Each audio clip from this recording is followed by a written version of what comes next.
നമസ്കാരം.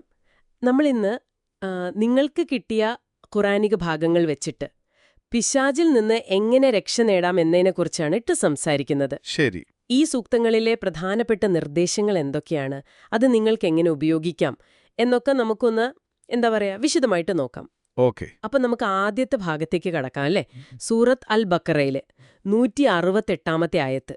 അലേ. അതിൽ പറയുന്നത് ഭൂമിയിലുള്ള നല്ലതും ഹലാലായതും അത് ഭക്ഷിക്കണം, എന്നിട്ട് പിശാചിന്റെ ആ ഒരു കാൽപ്പാടുകൾ പിന്തുടരരുത് എന്നും.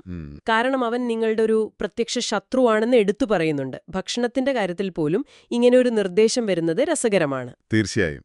ഇവിടെ ശ്രദ്ധിക്കേണ്ട ഒരു പ്രധാന കാര്യം എന്താണെന്ന് വെച്ചാൽ, ഈ കഴിക്കുന്ന ആഹാരം അതും പിശാചിന്റെ സ്വാധീനത്തെ ചെറുക്കുന്നതും തമ്മിൽ ഒരു ബന്ധം പറയുന്നുണ്ട്. ശരിയാണ്. ഹലാലായ ഭക്ഷണം കഴിക്കുന്നതൊരു ആരാധന മാത്രമല്ല, പിശാചിന്റെ വഴികളിൽ നിന്ന് മാറി നിൽക്കാനുള്ളൊരു വഴി കൂടിയായിട്ട് മാറുകയാണ്. ഓക്കെ. പിന്നെ ആ പ്രത്യക്ഷ ശത്രു എന്ന വിശേഷണം അതത്ര നിസ്സാരമല്ല. നമ്മുടെ ഡെയിലി ലൈഫിലെ ചെറിയ തിരഞ്ഞെടുപ്പുകളിൽ പോലും അവന്റെ ഒരു ഇടപെടൽ ഉണ്ടാവാം എന്നൊരു സൂചന അതിലുണ്ട്. അതായത് നമ്മൾ എന്ത് കഴിക്കുന്നു എന്നതുപോലും ഈ ഒരു ആത്മീയ പോരാട്ടത്തില് പ്രധാനമാണെന്ന് വരുന്നു. അതെ അതെ. ഈ പ്രത്യക്ഷ ശത്രു എന്ന് പറയുമ്പോൾ അത് ഭക്ഷണത്തിൽ മാത്രം ഒതുങ്ങുന്നതാണോ, അതോ ജീവിതത്തിലെ മറ്റു കാര്യങ്ങളിലേക്കും ഇത് ബാധകമാണോ? നല്ല ചോദ്യമാണ്. അതായത് ഈ ആയത്ത് ഭക്ഷണത്തെപ്പറ്റി നേരെ പറയുന്നുണ്ടെങ്കിലും പിശാചിന്റെ കാൽപ്പാടുകൾ പിന്തുടരരുത് എന്ന് പറയുന്നത് കുറച്ചുകൂടി വിശാലമായ അർത്ഥത്തിലാണ്. അവൻ പ്രേരിപ്പിക്കുന്ന തെറ്റായ വഴികൾ, ചിന്തകൾ, നമ്മുടെ പ്രവൃത്തികൾ, അതെല്ലാം ഇതിൽ വരും. ഭക്ഷണം ഒരു ഉദാഹരണം മാത്രം. ശരി ശരി. അപ്പോ ദൈവം അനുവദിച്ചതിൽ നിന്ന് മാറി അവന്റെ പ്രലോഭനങ്ങൾക്ക് വഴങ്ങുന്ന എന്ത് കാര്യവും ഒരു തരത്തിൽ ഈ കാൽപ്പാടുകൾ പിന്തുടരുന്നത് പോലെയാളാം. അപ്പോ എല്ലാ കാര്യത്തിലും ഒരു ശ്രദ്ധ വേണം. ഒരു ജാഗ്രത, ആ ഒരു ആശയം നമ്മളെ അടുത്ത ആയത്തിലേക്ക് കൊണ്ടുപോകുന്നുണ്ട്. സൂറത്ത് അന്നഹ്ല് 16:98. അതെ. അവിടെ പറയുന്നത് ഖുർആൻ ഓതാൻ തുടങ്ങുമ്പോൾ അല്ലെങ്കിൽ പാരായണം ചെയ്യാൻ ഉദ്ദേശിക്കുമ്പോൾ ഈ ശപിക്കപ്പെട്ട പിശാചിൽ നിന്ന് അല്ലാഹുവിനോട് രക്ഷ തേടണമെന്നാണ്. ഒരു നല്ല കാര്യം ചെയ്യുന്നതിന് തൊട്ടു മുൻപ് പോലും ഈ ഒരു സംരക്ഷണം തേടാൻ പറയുന്നു. അതെ, അത് വളരെ പ്രധാനപ്പെട്ട ഒരു നിർദ്ദേശം തന്നെയാണ്. ഖുർആൻ എന്ന് പറയുന്നത് വിശ്വാസികൾക്ക് വഴികാട്ടിയും ശമനവുമാണ്, അല്ലേ? അതെ. പക്ഷേ അതിനെ സമീപിക്കുമ്പോൾ പോലും പിശാചിന്റെ ഭാഗത്തുനിന്ന് ഇടപെടലുകൾ ഉണ്ടാവാം. ഓക്കെ.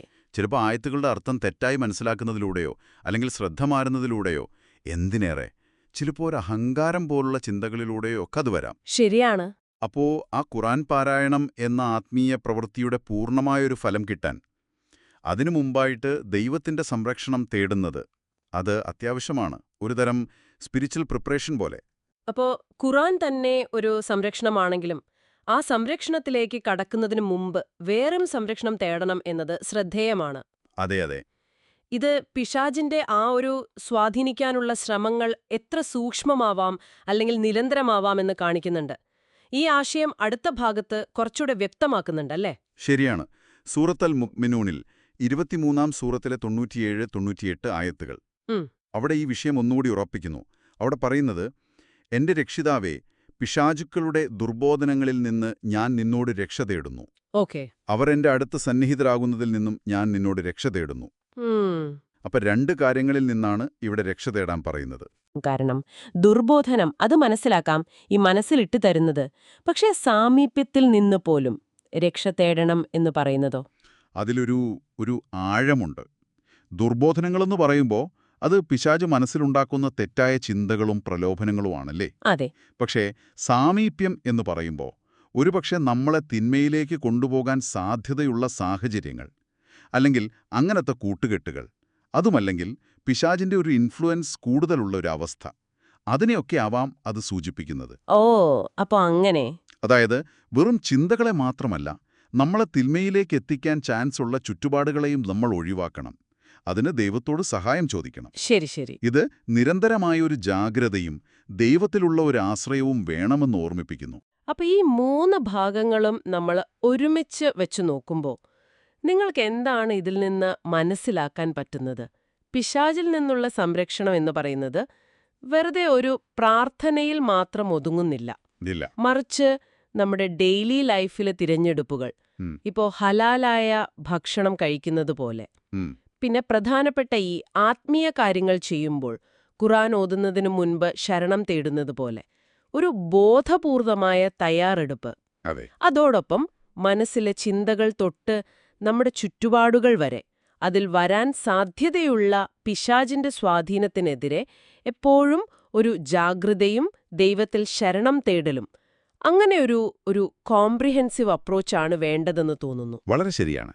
ചുരുക്കി പറഞ്ഞാൽ ഈ ഖുറാനിക നിർദ്ദേശങ്ങൾ നോക്കുമ്പോൾ പിശാചിൽ നിന്നുള്ള സംരക്ഷണം ഒരു പാസീവായ കാര്യമല്ല, വെറുതെ ഇരുന്നാൽ കിട്ടുന്ന ഒന്നല്ല. അല്ല, അത് ദൈവത്തിൽ ആശ്രയിച്ചുകൊണ്ട് നമ്മൾ ബോധപൂർവം ആക്റ്റീവായിട്ട് നേടിയെടുക്കേണ്ട ഒന്നാണ്. ഇടുക, ദുശ്ചിന്തകളിൽ നിന്നും മോശം സാഹചര്യങ്ങളിൽ നിന്നും എപ്പോഴും ദൈവത്തിൽ അഭയം തേടുക, ഇതെല്ലാം ഈ ഒരു ആക്റ്റീവ് പ്രോസസ്സിന്റെ ഭാഗമാണ്.